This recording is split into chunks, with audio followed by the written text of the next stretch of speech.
We are today going to recap on what you should do before you play a final on FM23. We've got to 2 finals so far in our save with Valencia. We won the Europa League, of course, when this happened. Oh yes! Get in! Champion! We also have most recently won the Spanish Super Cup, beating Real Madrid in the semi-final of that one, and then Real Sociedad in the final. So we've got another cup final. We're in the Spanish Copa del Rey, and we're up against Real Madrid, of all teams, and we're just going to recap on what we should do in the build up to a final.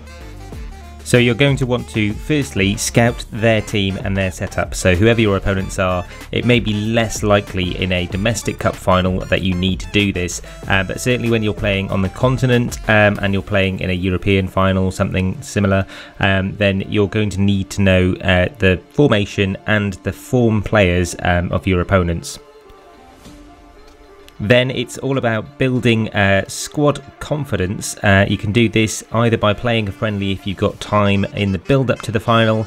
An intra-squad friendly will do just to get the strikers scoring, or just by talking to your players and praising their training, praising their recent form, and doing everything you can in that sense to get their happiness and morale up. Then you need to minimise injury and fatigue. So it's the end of the season, you've probably got a lot of tired players. I would recommend resting them. You can do this by right-click, training and rest for 2 or 3 days before the final. If they are tired, that's what you'll want to do, is just to minimise any risk of injury and any risk of over fatigue in that player.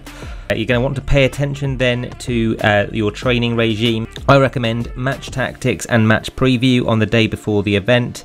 I recommend squeezing penalties in wherever you possibly can, and if you're up against a big team where you are then the underdog, then a couple of technical training slots to fill in transition press and chance conversion. So you're going to want to know how you restrict their play, but also how you score the chances that you create.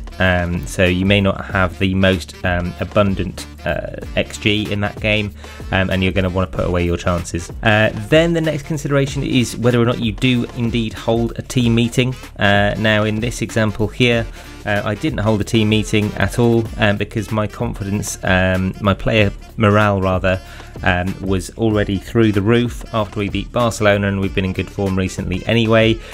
So going into that team talk, I would have expected only to negate what we already had, and I didn't want to do that, so I didn't go with a team talk in this sense. Then ignoring any silly recommendations from your staff in the build up to the game. So I always say this, but the only recommendation I always see coming through is to tackle a certain player hardly, and I don't think it's a good idea to tick that box before a cup final, particularly against a rival team when your team are already quite high spirited and motivated for vengeance in some degree. So it's just a red card waiting to happen if you tick those boxes. So do try to pay attention to what you actually believe rather than what your staff are telling you to do.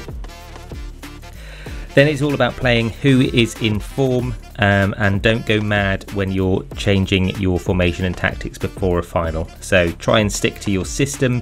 It's going to be tactical familiarity first, and then small tweaks to counter the opposition, and nothing drastic. Then next, it's what you need to say to get your team's engine revved.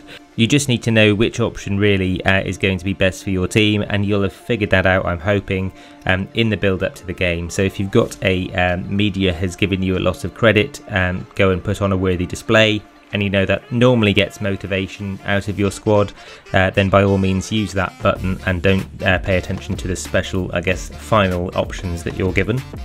And then last but not least, and this wasn't in a previous video, but if you do have any first team injuries that you aren't able to recover before the match, then you ought to bring in experience and not youth. So even if someone is tactically more familiar with the role, I would consider playing, for example, centre back playing at right back if they've got a better mental capacity than a youngster who hasn't really been blooded into the team yet, because those are the kind of things that I've seen go wrong when you haven't got a player with composure or the mental stability to play in a final. They are the ones that usually make the mistakes. That's it for today though, guys. Thanks for watching again. Hope these tips help you win those trophies. Let us know down in the comments if you'd add anything else. And until next time, adios.